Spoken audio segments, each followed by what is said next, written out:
এখানে কিন্তু অনেক পর্যটন আসছে ঘুরতে।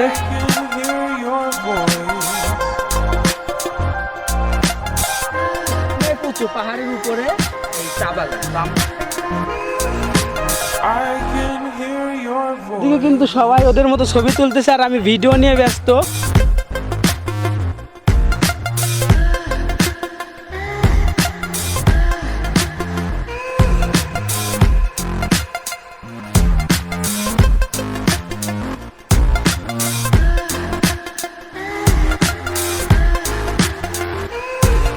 হ্যালো ভিউয়ার্স, আসসালামু আলাইকুম। আশা করছি আপনারা অনেক ভালো আছেন।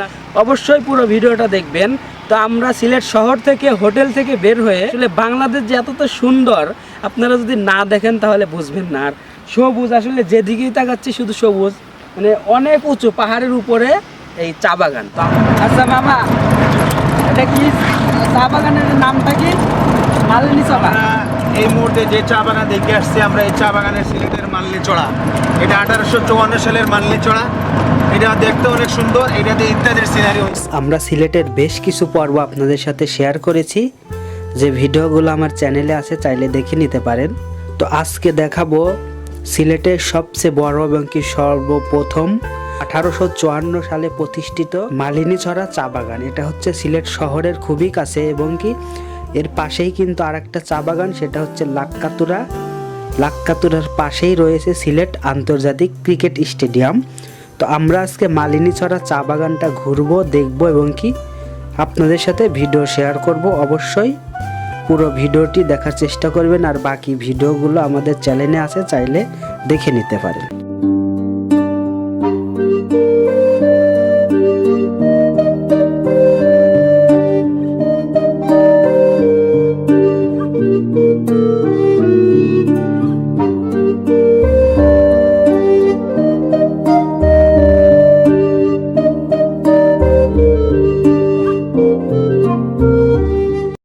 সিলেটে আসলে ছোটোখাটো অনেকগুলো চা বাগানই আছে, তবে আমরা সবচেয়ে বড় বা সবচেয়ে উঁচুতে যেটা অবস্থিত সেটা হচ্ছে মালিনী চড়া চা বাগান। তো আমরা আজকে এই চা বাগানটা ঘুরে ঘুরে দেখব।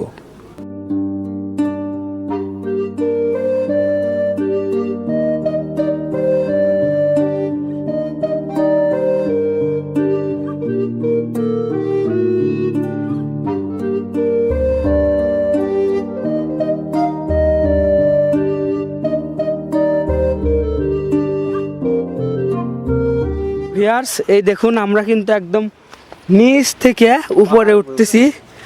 যদিও কষ্ট, তারপরেও আমরা উঠতেছি, কারণ এখানে না উঠলে আমাদের এই সিলেট ট্যুরের আসলে বুঝতে পারবো না। আমরা এখানে উঠলে মনে করবো যে আমরা কিছু করতে পারছি। আসলে শরীরটা খুবই অসুস্থ, তারপরেও এমন একটি পরিবেশ, মানে ভিতর থেকে হাসি আর কিছু আসতেছে না।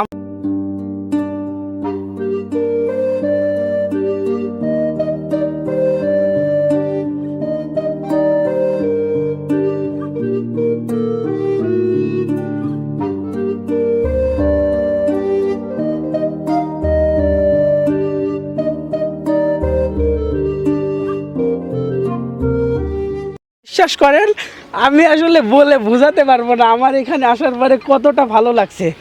তো এত সুন্দর একটা লোকেশন। এটা হচ্ছে মালিনী চড়া চা বাগান, আর ওদিকে কিন্তু সবাই ওদের মতো ছবি তুলতেছে আর আমি ভিডিও নিয়ে ব্যস্ত। কিন্তু আমার মনে হচ্ছে যে আমি ভিডিও করব না। ভাই ওইটা কি? ভাই ওইটা কি পাহাড়? আল্লাহ, মানে জাস্ট ওয়াও। আপনি এখানে আসার পরে আপনার মন থেকে একদম সব কষ্ট দুঃখ দূর হয়ে যাবে, কারণ আপনারা আমার কথার ভাবেই কিন্তু বুঝতে পারছেন যে আসলে কতটা সুন্দর আমি এখান থেকে দেখতে পারছি।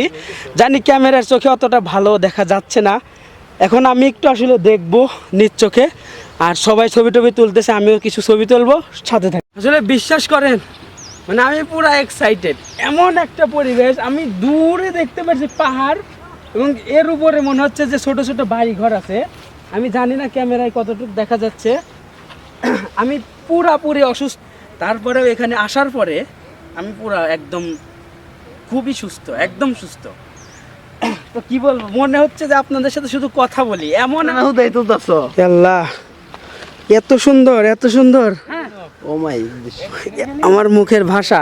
ভিউয়ার্স, বিশ্বাস করেন একদম আমি পুরি একদম আমার দূরে দেখা যাচ্ছে ওটা হচ্ছে ভারতের কোনো মেঘালয় বা কোনো পাহাড়, যদিও জানি না কি, তবে ভারতের মনে কিছু হয়তো চেষ্টা করব আপনাদেরকে দূর থেকে দেখানোর। ভারতে পার আমার আসলে ক্যামেরা এত দূর থেকে আসছে না সম্ভবত। ভারত এখানে কিন্তু অনেক পর্যটন আসছে ঘুরতে। আমি আরো বলতেছি যে আপনারা একটু ঘুরে আসেন, এতটা সুন্দর যে নামতে আর ইচ্ছা করবে না। এই দেখেন তারাও কিন্তু যাচ্ছে উপরে, আমরা এখন নেমে যাবো এদিক দিয়ে। সবাই অলরেডি নেমে গেছে। হাঁটো হাঁটো ভাইয়া, হাঁটো। আমরা এখন নেমে যাচ্ছি। মাশাল্লাহ মাশাল্লাহ, সুন্দর।